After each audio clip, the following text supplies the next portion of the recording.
Your Excellency, I have the honor to present Her Excellency, Ms. Barbara Plinkert, Ambassador Extraordinary and Plenipotentiary of the European Union Delegation for the Pacific, the Republic of Fiji.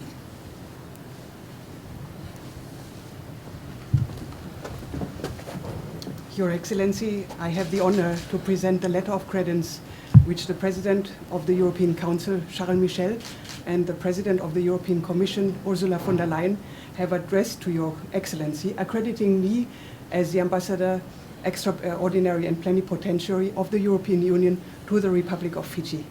I also have the pleasure and honor to present the letter of recall of my predecessor.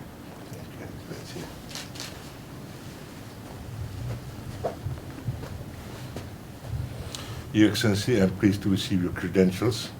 I welcome you most warmly to the Republic of Fiji and wish you a happy and successful mission. Please convey to the President of the European Council, the President of the European Commission, the governments and the people of the European Union our warmest wishes for their continued well-being, peace and prosperity. Purinaka again. Purinaka. Thank you very much, Your Excellency. So, you